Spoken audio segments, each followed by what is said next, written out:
My name is Dr. Steve Guerra. I am the Director of Studio Jazz Writing from the University of Miami's Frost School of Music. And today I will be presenting a brief introduction to jazz arranging. Before we jump into the nitty-gritty about jazz arranging, I'd like to just run down what we're going to talk about today.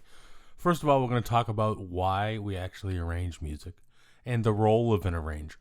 We're going to talk about the tools that arrangers use, the importance of knowing who we're writing for at any given moment or for any given chart, how to swingify a melody, the parts of an arrangement, strategies for small jazz ensemble writing. We're going to talk about 2 and 3 horn writing, and then what are you going to do next, going beyond and the next steps.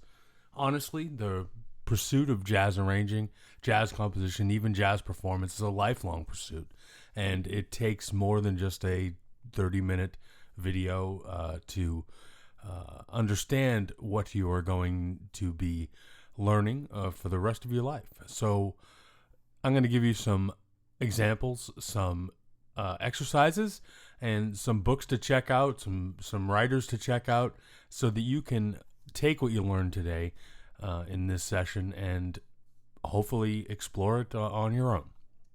The first question we need to ask before we even start writing is why we are arranging music. And why do we arrange music?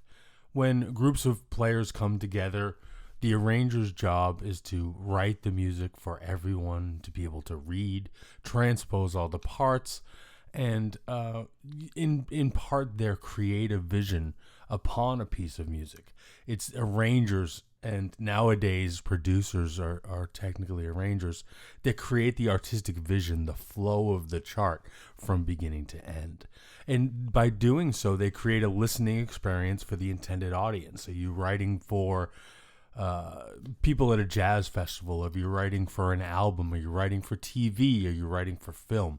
The arranger needs to know what the intended audience is. And after they know what the audience is, they're going to create a creative vision. They're going to decide on musical decisions such as the groove, the key, the tempo, the form, who's going to solo, what instruments are going to play what notes in what combination, how long the chart is going to be. That's all decisions that we need to make as arrangers. And then finally, the technical aspect of it, we need to notate and convey that vision to the musicians. The parts have to be engraved into a notation program, or even some people still do it by hand, although that's kind of tedious and old school. But people do it. But neat music helps musicians take the composer seriously. And the composer and the arranger can tell the musicians through their sheet music what is happening throughout the chart and what they want from the musicians. We need to clearly communicate all dynamics, articulations, tempo changes, and chord changes. There's nothing more frustrating than being in a rehearsal and a composer or arranger brings in a piece of music and it's not clearly marked. It wastes time, people get a little angsty, and it leads to a less than optimal performance. So we need to make sure that we present our music as clearly as possible. Now, you might have heard me say both composer and arranger as I've been talking to you for the first few minutes of this presentation. Really, there's no real difference in what the demands are on a composer or an arranger, only that an arranger is using pre-existing music, and usually we are arranging someone else's composition or our own compositions, to be honest. But all arrangers need to be composers. Every line that you write is a composition in itself. There are composers that exist that don't arrange their own music. A lot of film composers write melodies and basic chord structures, and then they hand it off to orchestrators, which are a type of arranger that write the music for the movie and the end result. So when I use the term composer arranger, it's interchangeable, but when you're composing, you're dealing with original material. When you're arranging, you are dealing with existing material. Okay, so we've talked briefly about what an arranger does. I mean, we do so much back-end work before performances. How do we do that? What are the tools that we need, first of all? The first thing that we really need is a working knowledge of jazz theory. We can't rely on our ear real time to bail us out of some situations like we do when we're players.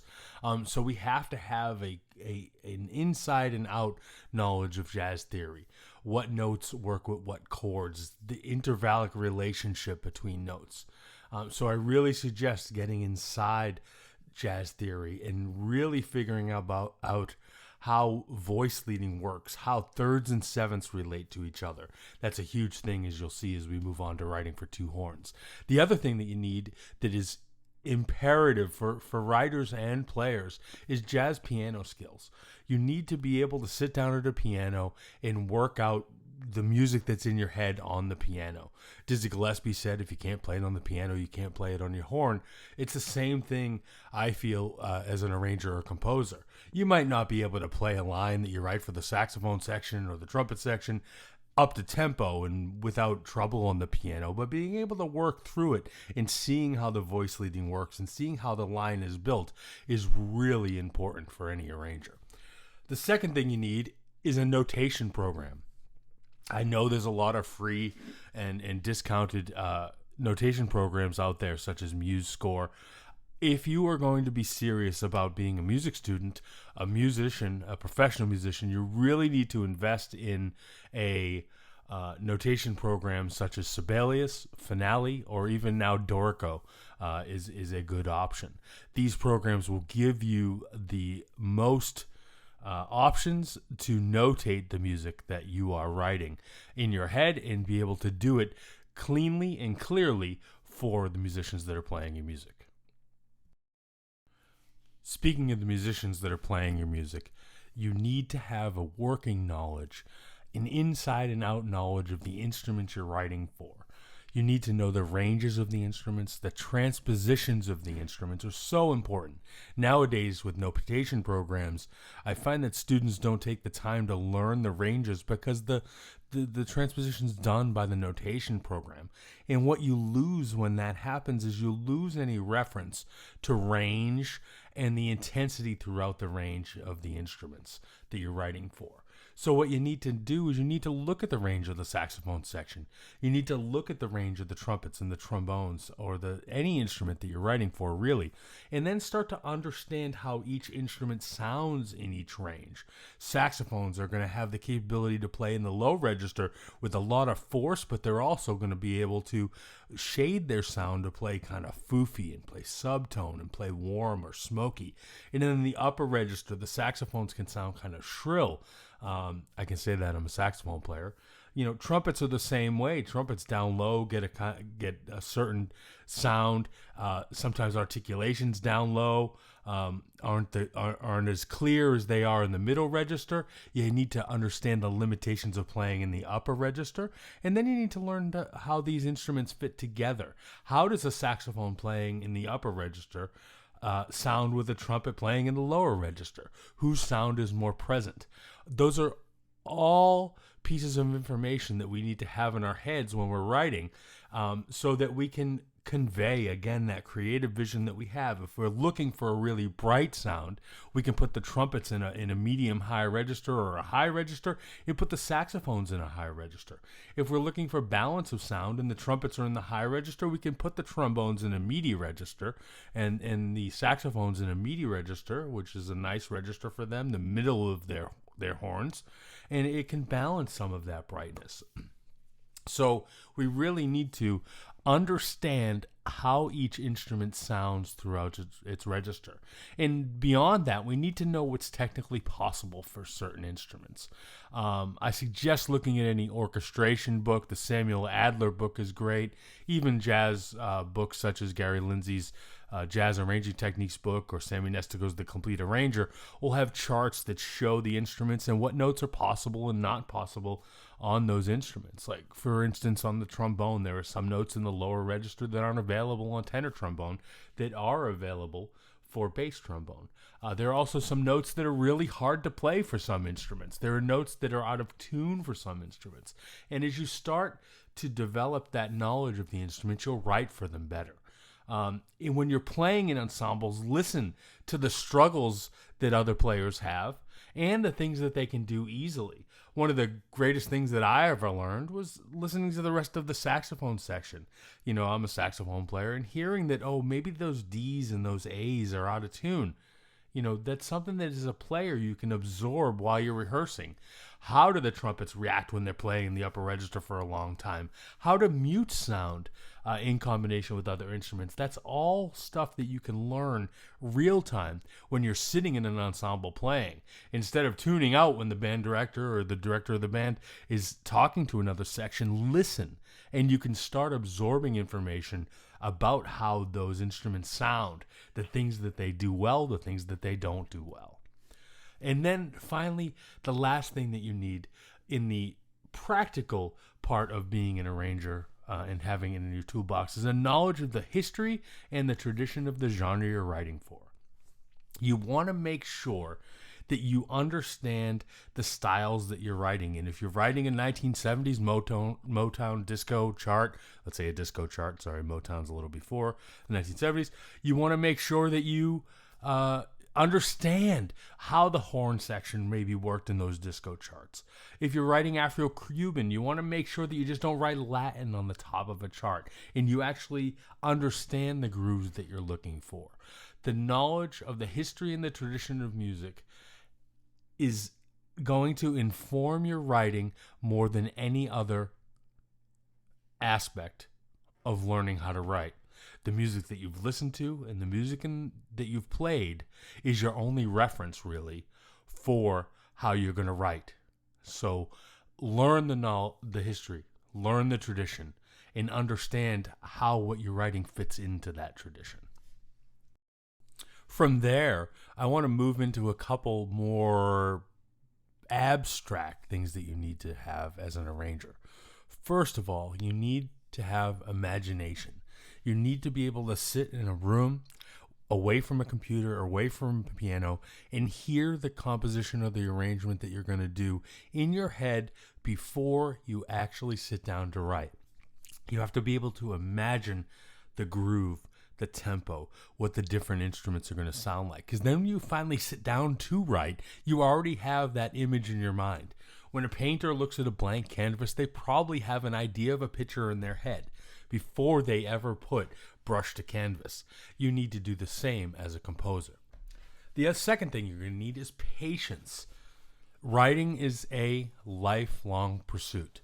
As I said before, you are going to grow as a writer forever. Whether you do it professionally, whether you do it casually, it takes time. You're not going to all of a sudden one day wake up and go, bam, I'm a great writer.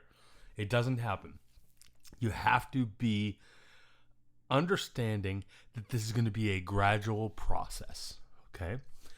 Attention to detail. Writers need to be detail-oriented. As I said, you have to control every dynamic, every articulation. If you don't do that, the performance will suffer in the long run. So you have to make sure that you are being attentive to all the details that you put into the music. All that stuff that you imagine in your head, how do you get that onto paper? Be cognizant of every detail that you write. An expectation that you're going to fail. This is a tough one for writers. Some of us come from a place where we were great players and it came naturally to them. Sometimes writing doesn't come as naturally as playing does. Playing is a piece of clay that is soft and malleable, and it can change real quick if you use your ear. Writing is permanent. You put something down on a piece of paper, it's there. Of course, you can go back and edit, but it's more concrete than playing at times. So you need to understand that you're going to fail. If you're playing a blues and you miss the 2 chord on a chorus, the next chorus you can hit that 2 chord. If you write a chart and you hand it out to the band and you miss the 2 chord as a writer, people are going to know. You have to understand that you're going to fail. And failing's not a bad thing, because you need to also have the knowledge that those failures are going to make you better. The idea that you're going to write the wrong notes, you're going to write things that the trumpet section can't play, or that the trumpet players can't play, or that the saxophone player can't play, or that, oh wow, the pianist doesn't have 9 fingers that spread across 6 octaves. You got to make sure that you know that every time you write something that doesn't work, it informs you as to what will work in the future. Keep a notebook, keep a journal. What works, what doesn't work. That way you can go back and you can reference those things and say, wow, that voicing that I wanted in the piano, that doesn't work because they don't have enough fingers to spread across those 6 octaves. We need to make sure that we learn from the things that we've written that aren't effective in the past, so we can become more effective writers in the future. Okay, so we talked about some of the tools that an arranger needs. There's many more. As you progress, you'll find that you need some other things, but these are the basic tools. There's 8 good points here that will really get you started and get you thinking about what an arranger needs to be successful. So we talked about the tools that you need, and now let's talk about the importance of knowing who you're writing for. Now, I talked a little bit about this previously, but now I'm going to go a little more in depth. You need to know the role of each instrument. Each instrument that you're writing for is like the character in a story. Are they the main character? Are they supporting character? Are they just in the background? We'll see when we talk about strategies for writing that we talk about foreground, middle ground, and background. What is the role of each instrument? Now, there are traditional roles. If you're talking about a jazz quintet, usually the horns are going to take the out front role. They're going to be the forefront. They're going to be the foreground. They're going to be the most important thing. But that's not necessarily always true. The arrangers like to turn things on their head a little bit. Maybe the rhythm section becomes the prominent soloist or prominent melody stater in any arrangement.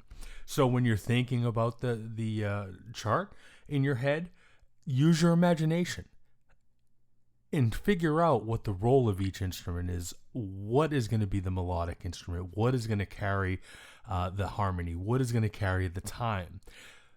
That will start to inform what you're going to write. I already talked about the fact that you need to know the ranges of each instrument and how each instrument sounds in each register. You need to know that instruments sound more characteristic of their own sound in their extreme registers. By that I mean a trumpet sounds very trumpety in its lower registers and its upper registers. In the middle register, it's kind of a register that instruments' major characteristics disappear. As a matter of fact, you can sometimes listen to a record and, oh, is that a clarinet or an oboe playing? Because they're playing in that middle register that really doesn't highlight the specialness of each instrument.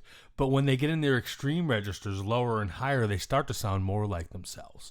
You need to know that trombones in the upper register can play sweetly or intense, but in the lower register, they're bold. You need to know that some notes are just not playable by certain instruments. You need to know that, that low B in the staff for trombone, yeah, they can play that. It's in 7th position, and they really need to, fumble around to get that. And in the middle of a bebop line, it might not work. So start to know the ranges of each instrument, how each instrument sounds in each register. Orchestration books like the Rimsky-Korsakov book or the Samuel Adler book are great references for these types of questions. If you have the luxury for writing for a band that you know the players in, it's always good to know what they sound like.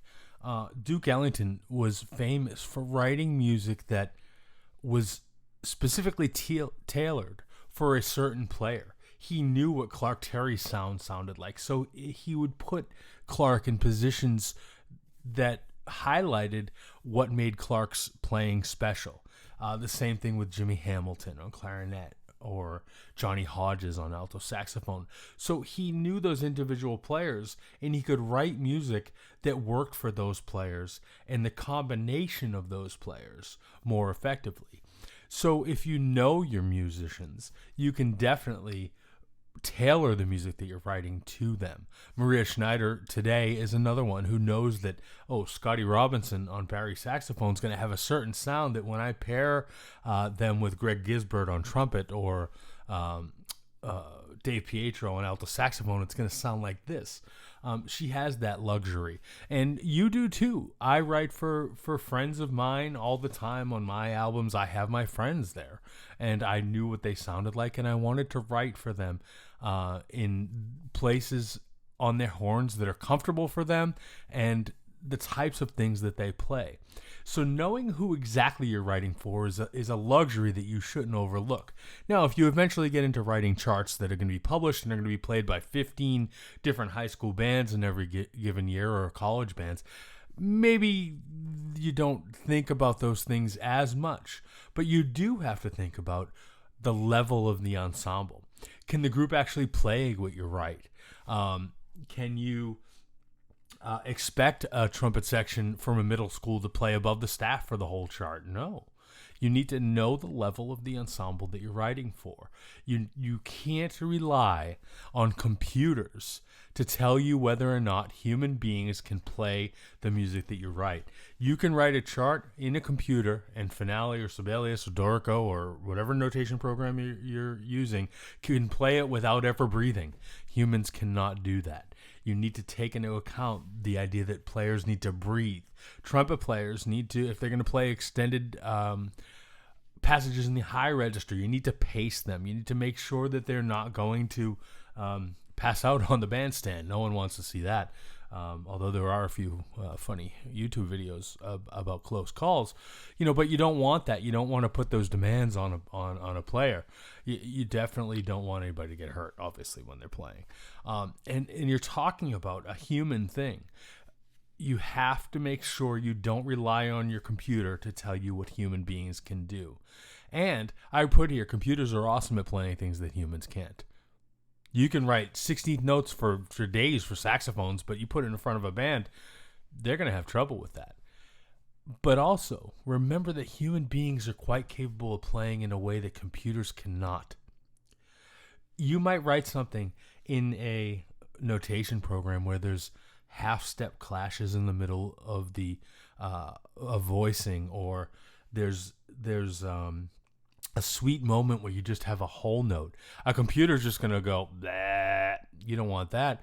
But you might have a nice alto saxophone that can play that note with some nuance and dynamics and vibrato. So don't rely on your computer to tell you what is possible and what is musical. You have to know the instruments that you're writing for and what they're capable of. Don't use the computer as a crutch. The last thing that you need to take into account is who's the audience. Are you writing for a jazz festival where you're trying to impress judges? Are you writing for a dance band where people are going to be dancing? Are you writing to back up a singer, and the singer is what the audience is there to see?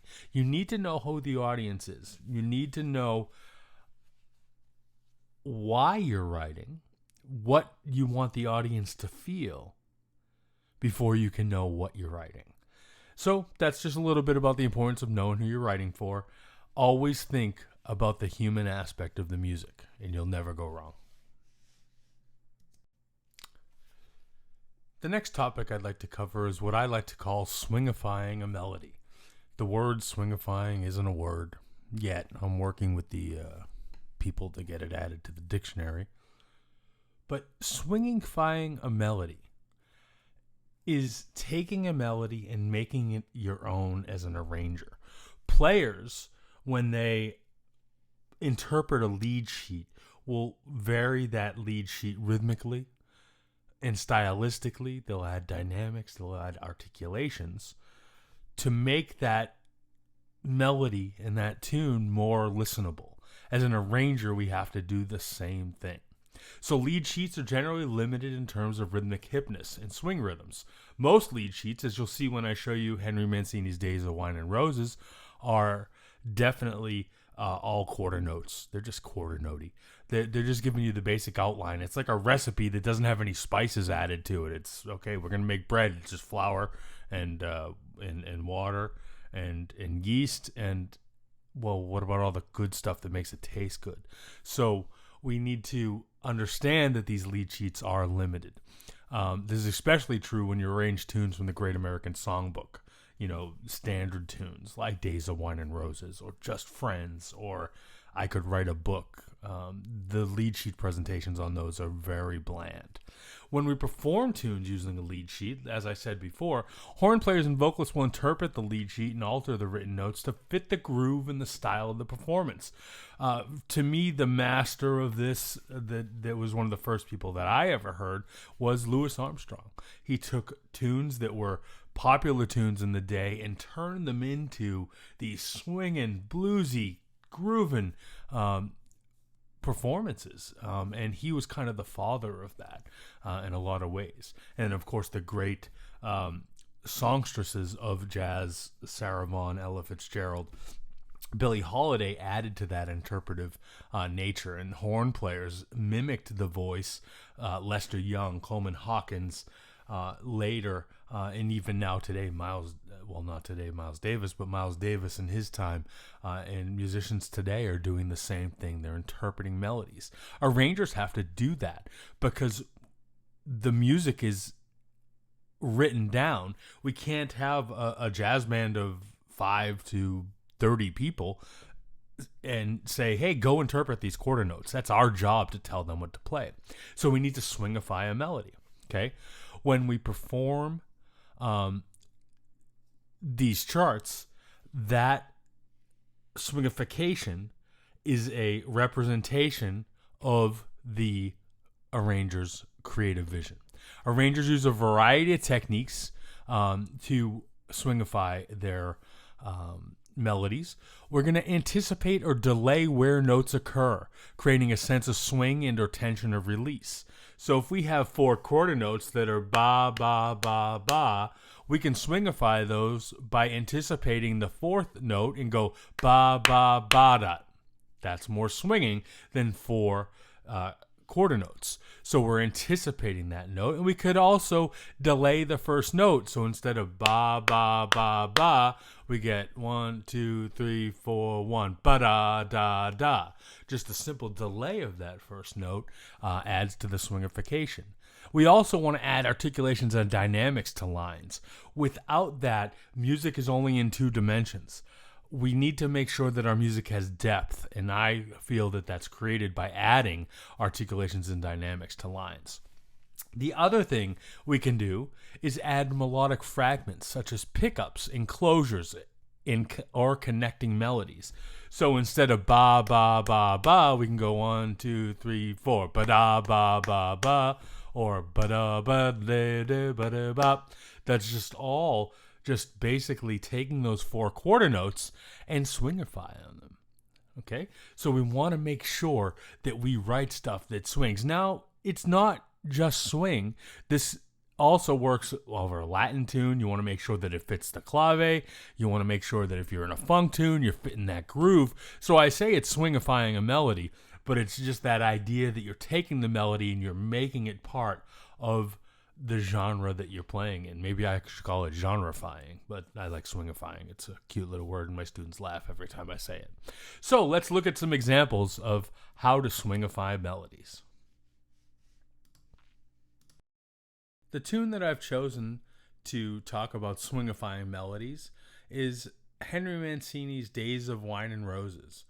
Days of Wine and Roses was written for a movie in 1962 that starred Jack Lemmon and Lee Remick.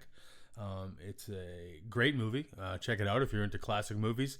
The tune was written by Henry Mancini, and it was lyricized by Johnny Mercer, who was one of the greatest lyricists of the time.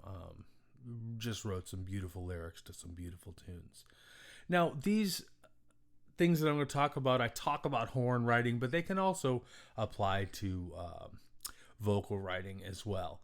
Now, if you look at the lead sheet presentation of Days in Wine and Roses, you'll notice that everything is very on the beat. There's quarter notes, there's whole notes, there's a couple of 8th note figures in measure 9 and in measure 14 that are pickups to longer notes and the next part of the phrase, but they're really not swinging parts of the melody. The melody was meant to be sung. In the original movie, it's kind of a lyrical presentation of the tune. If we want to make this a tune of our own, we need to swingify it. We need to add some rhythmic anticipations. So let's listen to how this sounds. I made a little MIDI mock-up of how Days of Wine and Roses sounds, as if someone was just going to play it as written on this lead sheet with a rhythm section.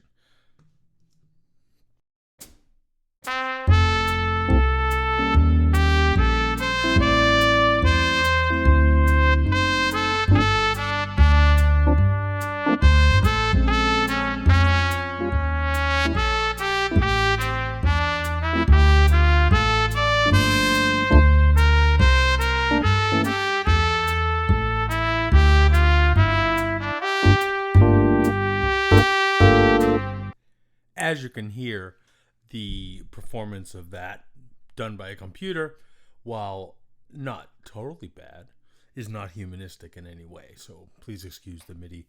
I couldn't fit a jazz band into my recording studio today. The presentation of that melody is very square. It's as if, we just pulled a trumpet player out of concert band and asked them to read the lead sheet, or even a jazz player. You get them, they read that lead sheet and they just play it as written, and it's really not too swinging. Of course, the rhythm section's kind of swinging underneath, but the presentation of the melody isn't all that hip. So let's look at how we can swingify Days of Wine and Roses. So as I said before, a great way to hip up or swingify a melody is to anticipate or delay where notes happen on the original lead sheet. In general, we do not anticipate or delay a note more than an eighth note. The only real exception to that rule would be if you wanted to have a big hit on beat 4 before you get to beat 1. The basic band does this all the time. You'll hear 1, 2, 3, 4, 1, 2, 3. Ba-do-de-dot. You'll hear that big hit on beat 4. That's the only exception where anticipating by a full beat is acceptable. So you want to keep it but only altered by an eighth note on either side, anticipating or delaying. If you do too many anticipations and delays, the tune could become too disjunct, and you might even obscure the melody to the point you wouldn't even recognize that it's Days of Wine and Roses. You're going to, in general, use more anticipations than delays. Too many delays can make the new version of the melody sound awkward. If you delay too much, it just gets a little behind the beat, and it doesn't swing as hard or as naturally as it would if you did more anticipations. In the next example, you'll notice that the anticipation in bar 15 coincides with the chord changing of G minor to be on the end of 4. Now, you don't always need to anticipate the chord changes if you are going to have an anticipation that happens before the bar and before the chord change.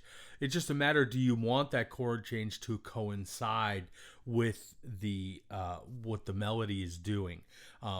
If it does change with the melody, you're going to get more accentuation on that anticipation. So that's something that you want to keep in mind. So let's listen to this swingified version of Days of Wine and Roses.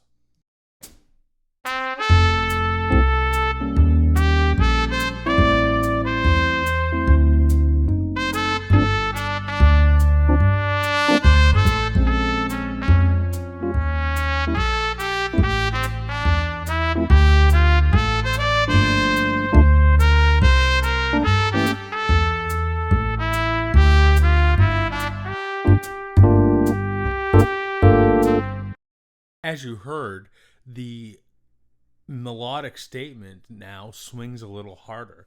It starts off with the anticipation of the pickup. The second bar, instead of just three quarter notes, we actually anticipate both the note that was on beat 4 and the note that's on beat 1 of bar 3. We anticipate beat 3 of the third bar. And then we actually delay the quarter note pickups into bar 5. We continue this process, adding more anticipations, more delays. Notice that I didn't move all of the quarter notes off of the beat. If you look at measure 9 and 10, there are still some quarter notes on the beat. Same with bar 14. As I said, this keeps the tune kind of grounded in its original version so that it's not too awkward or too obscured, and people can go, oh, wow, that is Days of Wine and Roses, even though, wow, what did they do to that? Well, they swingified it. So it's a little hipper performance. Still not 100% there. Remember what I said earlier about a melody being presented in 2 dimensions or 3 dimensions. So now we have 2 dimensions. I don't know if it's 2 dimensions, but we have melody and we kind of hipped it up. But what if we added some articulations, some dynamics, and then maybe some extra melodic fragments in there, and then we're getting closer to how we might want to present Days of Wine and Roses in an actual written chart. So let's take a look at what that would look like. So this version of Days of Wine and Roses adds some extra melodic material in bar 6, as well as dynamics and articulations. Without these added little touches, the chart wouldn't be totally swingified. It wouldn't be as appealing as a total performance of the melody. When we add these details, the arranger is presenting their vision clearly, allowing for a more musical and engaging performance. We want the audience to recognize the tune that we're arranging, but we don't want to make any sacrifice to our creative vision. So when I wrote this little version of Days and Roses, I kept the anticipations in the first couple bars, but I added some dynamics. I added a crescendo. I added some articulations so that the quarter notes that are on the beat, whether they're long or short. That's an important point I want to make. Whenever you're writing swing, any quarter note that is on the beat needs to have an articulation. We need to know whether it's long or short. Do we want ba, ba, ba, ba? Or do we want ba, ba, ba, ba? Or a combination of ba, ba, ba, ba, ba, ba, ba, ba? That's all stuff that you have to dictate as an arranger, because if you look at 4 quarter notes, we're just going to play it probably long, depending on the context. But as an arranger, you notice you can get so many different variations of long and short quarter notes. So you want to make sure that you mark those, like I did in bar 2, and then at the end of bar 4, and then all the other quarter notes are marked. So that's something that you want to make sure you do. And then I keep a lot of it the same. I put a little gliss in the 4th bar, be ya ba boo da. And then I have this little melodic boo ya da da doo da in bar 6 going into bar 7. And then I just added a little grace note in bar 10. And then I kept most of it the same. But by adding these dynamics and these articulations, I add that extra depth to the performance. And this swingified in 3D is where you want to go eventually with your written version of a melody.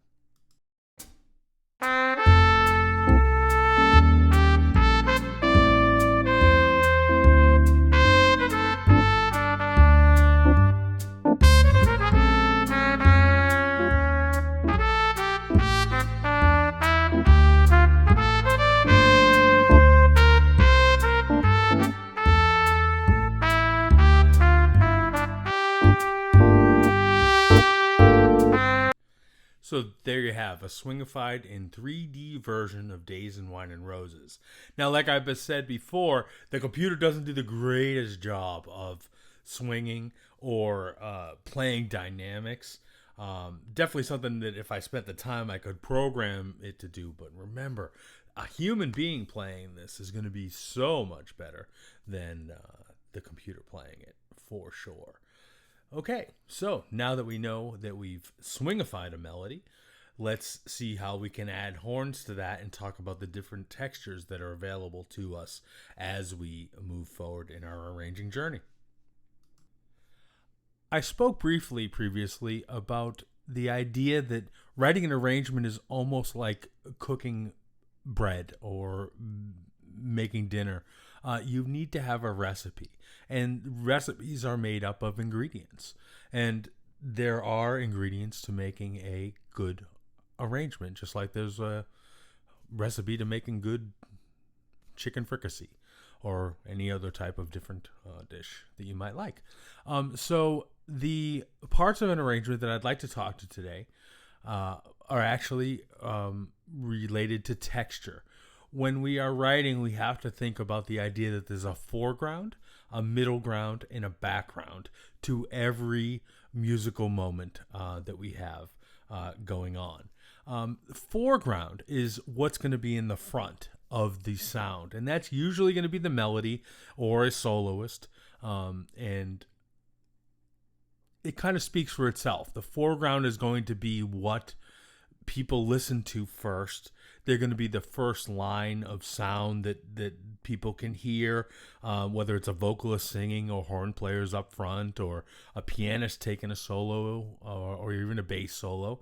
And that is supported by the middle ground and the background. The middle ground is usually going to be sustained or rhythmic pads, a counter melody or counterpoint that supports the melody and kind of blends into the whole sound of the group. An example of middle ground would be a pianist or a guitarist comping during the foreground. So when you're in a small group jazz performance and you're just calling tunes at a jam session, the middle ground is created by the rhythm section or a horn player even playing a background behind a solo. As an arranger, you need to actually decide what that middle ground is going to be through notating for the pianist to comp or by having, say, if you're writing for big band, having a trombone section play some hits or some rhythmic pads or maybe even a counter melody or counterpoint. And the final aspect of the texture that you might be looking at when you're writing is the background. And the background is usually going to contain the groove, the time, the pads, the hits that are going to be part of the background. Notice that some of these things, pads and hits, can be in more than one category. And that comes up here as we talk about our things to consider. First, I have balance. You want to make sure that your arrangement is balanced. There's not too much foreground. There's not too much middle ground. You never want the middle ground to take over. We talked about the characters in a movie or a play. The minute that middle ground character takes over, the whole story changes, right? You want to be careful that if you do have a middle ground takeover, that's the story you want to tell as an arranger. No one category is necessarily more important than the other. And this is an important thing to remember. Without that background, the melody might not swing. You know, the groove is such a strong foundation for any tune or performance that you have to make sure that you keep that in balance and understand that it's not less important than the foreground. As a matter of fact, it might be more important than the foreground at certain times. Some elements can be represented in more than one category. As I already said, sustained and rhythmic pads are kind of middle ground and background. A bass line can take over and be kind of middle groundish, but also provide some of that background foundation that is present in an arrangement. So, can you think of an example of groove or time being in the foreground? How about of a solo being in the middle ground? How about of an element serving as both middle ground and background? There are some answers to that. I want you to look at them and see where they might pop up in music. I'll give you one example. A solo being the middle ground. If you listen to Count Basie's orchestra and they do the shout chorus, Count Basie would be on the piano and the band would be roaring away. And then all of a sudden Basie would go plink, plink, out of nowhere. That's kind of the middle ground solo kind of that's accenting and supporting the foreground of what's happening at the time. So the rhythm section is going to rear its head and poke into the middle ground and the foreground sometimes. So as you're listening, I want you to think about what is the foreground, what is the middle ground, what is the background. Check out some of the Miles Davis recordings, Kinda Blue, or Cookin', Steamin', Relaxin', any of those. Where is the foreground in the arrangements? Where is the middle ground? Where's the background? And then take those musical elements and work those into your arrangements. Just because that music sounds improvised, there were definitely arrangements happening at the time. So listen, and figure out where these textural elements are happening and how you can use them as an arranger. Okay, let's get into arranging. The first thing that I want you to do is have a plan. I want you to lay out the roadmap for a chart before you start writing it. This roadmap can change, of course, but at least you will know where you're starting and where you're going. Choose the stops along the way carefully. Great story. J.K. Rowling, when writing Harry Potter, actually knew the whole story before she even put pen to paper, for that first book. So what I put here is an example of a roadmap. Say we're writing a chart. We're going to have a piano intro with rhythm section, then the melody with sax and trumpet with hits in the rhythm section, some swing on the bridge, maybe the bone plays the melody, and the last day, I don't know what I'm going to do yet. We're going to see what happens when we get writing.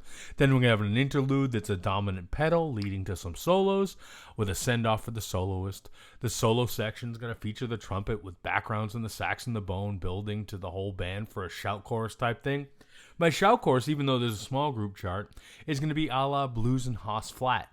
The Count Basie chart where it starts out soft and then it builds to this huge repetitive thing. We're going to do that in this chart, and then we're going to go back to the original bridge, and then the last day with the tag ending.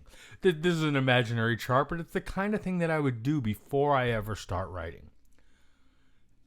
Do the same. You can't go wrong if you pre-plan. You can always change your plan, but it's like I'm going to drive to South Carolina today. I know I'm leaving from Miami. I'm driving to South Carolina. But maybe some things happen along the way that I didn't plan. Hopefully good things. Maybe I stop and buy some oranges or, at Disney World. But we want to make sure that we have an idea of where we're coming from and where we're going. I'm going to show you some 2-horn and 3-horn writing strategies and fundamentals. When you're writing for 2 horns, you have several options. You can pair the instruments in different ways. The first way would be in unisons or octaves. The other way would be straight harmony in rhythmic unison. That would be them playing the same notes, but they're playing them the same rhythms, but they're playing them in harmony. This is kind of what you hear when you hear background vocals in a pop tune. You hear people singing the same rhythms, but in harmony with each other. So pitch is harmonized according to the chord of the moment. The chord of the moment is whatever the chord change is in the bar that you're working in. Counterpoint would be a melodic or sustained lines that support the melody. So if you have one line that it's playing, and then you have a second line that sometimes is playing in the holes where the first melody is, you might have a trumpet going da da da da da da, and then the trombone would go ba da ba da ba da, and answering call and response. That's all part of counterpoint. That's part of the middle ground. That counterpoint. The most effective option is always going to be a combination of the different techniques. Okay, now here starts the real fun. We're going to start looking at different ways to harmonize the line that we wrote over Days of Wine and Roses. The first example that we have will be just simply the line that we wrote in octaves or in unison with a trumpet and a trombone in a rhythm section. I write here on the slide, never underestimate the power of unison and octaves. When presented in unison, instruments will blend to create new colors and textures. I always joke with my classes that, when you have a whole big band playing together, it's like it should sound like one big bandophone. And don't be afraid of unisons and octaves. They have certain power and certain sounds that we love to hear combinations of instruments. It's like when a painter takes yellow and blue and makes green. So here's Days in Wine and Roses with unison and octave trumpet and trombone.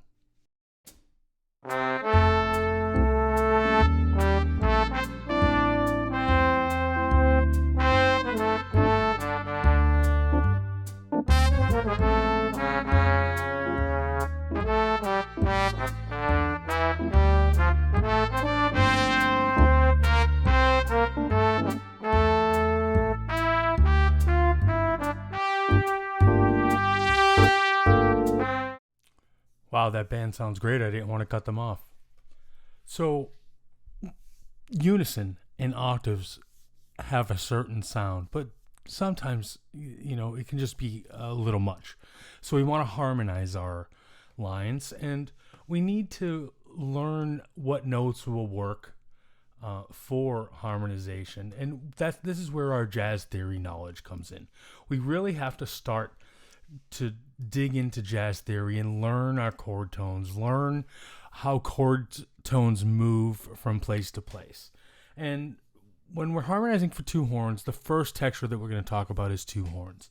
And there are four types of motion that we're going to talk about as it pertains to the way two notes harmonized can move to another two notes harmonized.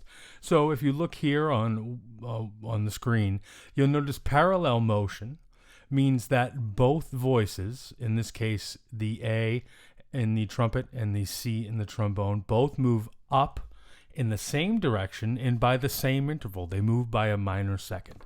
This is called parallel motion. In contrast to that, we have similar motion, which means that both notes move in the same direction, but by a different interval. We have a minor third on the top and a major third on the bottom. So they're both moving up, A to C in the trumpet, C to E in the trombone, but they're not the same interval, so they're not parallel. Then we have contrary motion. In the next example, we have A moving to C in the trumpet, and then C moving down to A flat in the trombone. So we get contrary motion. And then the last one is called oblique motion. That's when one of the notes stays the same and the other one moves either up or down. In this case, the trombone moves to a C to an A, while the trumpet line stays on the A. Let's listen to how that sounds. It goes by quick, so I'll actually play through it twice for you.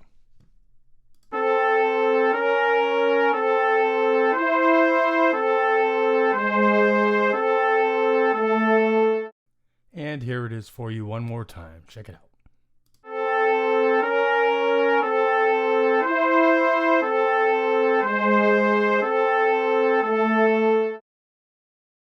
So why are these different types of motion important, you ask? Well, when we're writing harmony for instruments, we never always just want to always move in the same direction.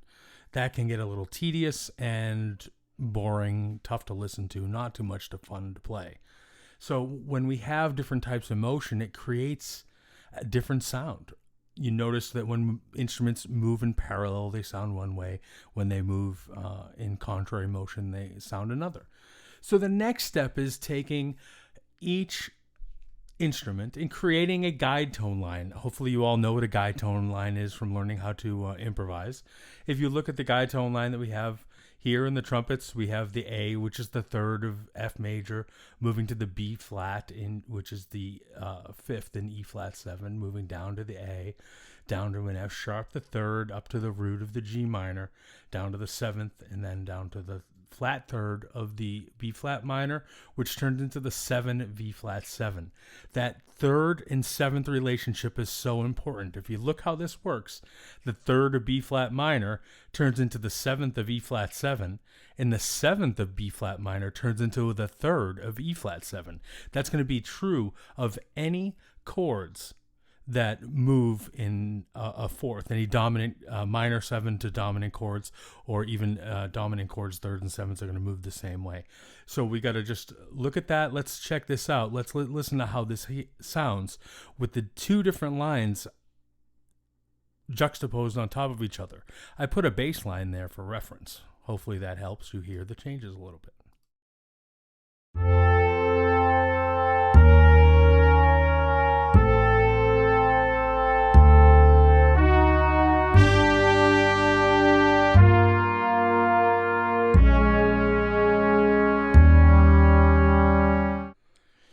lines just work. The great thing about a video like this is that you can go back and you can check it out, and you can check out how these lines move and how the harmony is represented in each of these lines. Thirds and sevenths are always most important. You don't need both, but you usually need one so that you can represent the chord the best. With the root and one chord tone, you're probably looking at a good sound that's going to be consonant, and it's going to allow you to use good voice leading to get to the next chords. So the next step from there is taking those guide tone lines and using them to create a second line that moves with the first line and complements the first line. So here's what we have. We're going to show you Days of Wine and Roses, two voices with counterpoint. There's going to be some lines between the two instruments. There's also going to be some straight up and down harmony that we learn that would be just like stacking notes on top of each other. So listen to how the two fit together, and you can see how the picture's becoming clearer. My creative vision for what I want to portray with two horns playing Days of Wine and Roses should be evident to you.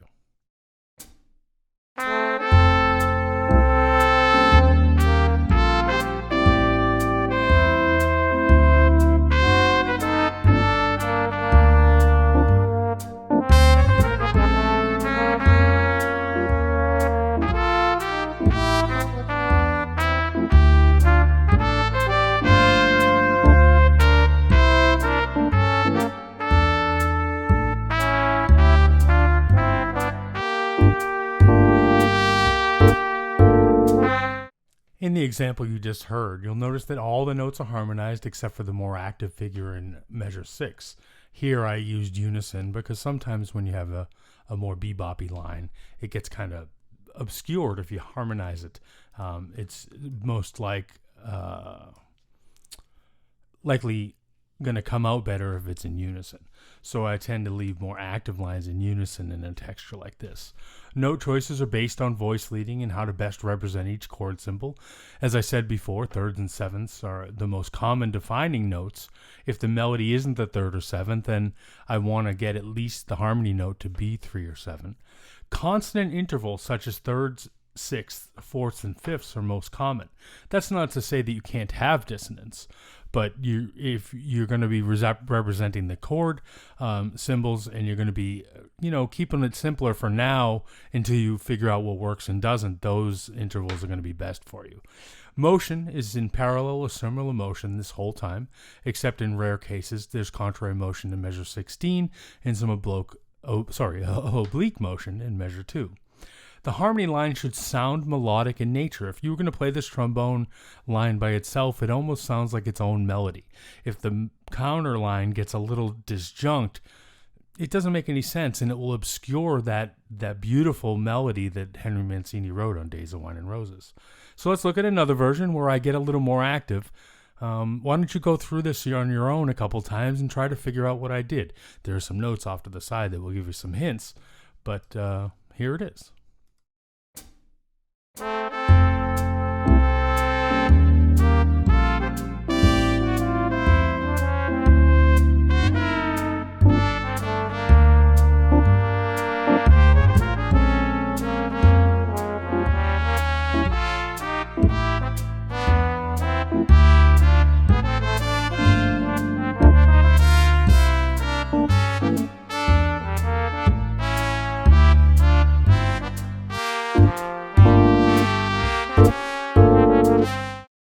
What did you hear differently? The trombone line is definitely more active. There are times where there's not just motion that is all the same rhythmically, and both lines are melodic in nature. Take some time, pause the video, check out what I did, play it at the piano, see how the notes work together. Okay? The next step is 3-horn writing. When writing for 3 horns, we are going to combine all the elements that we talked about of foreground, background, and middle ground. We're going to have unisons, we're going to have straight harmony, we're going to have counterpoint, we're going to have rhythmic hits, sustain pads. The most effective options are going to be those options that combine the techniques. There are so many possibilities, but remember, it's all about balance.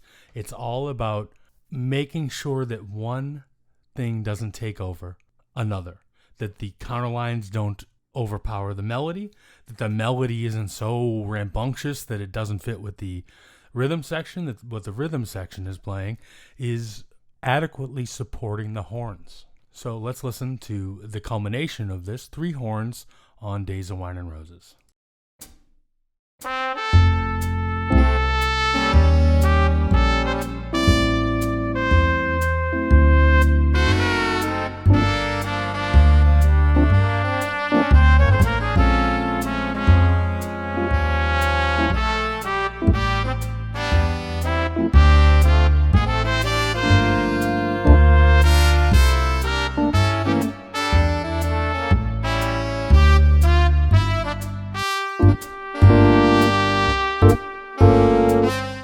So where do we go from here? The exercises provided as part of this presentation will help you get started. Check out the suggested reading list, but make sure that you don't rely on books to teach you. Books are great, but listening to music is what is going to really help you understand what writers do when they write. When you play in groups, listen to what's going on around you from the viewpoint of an arranger. What role is each instrument playing? What's hard to play for some instruments? What does a trumpet sound like in the upper register? What does a trombone sound like in the lower register? Start listening with open ears. And listen to a lot of different kinds of music. You can learn a lot from music in genres you don't regularly associate with.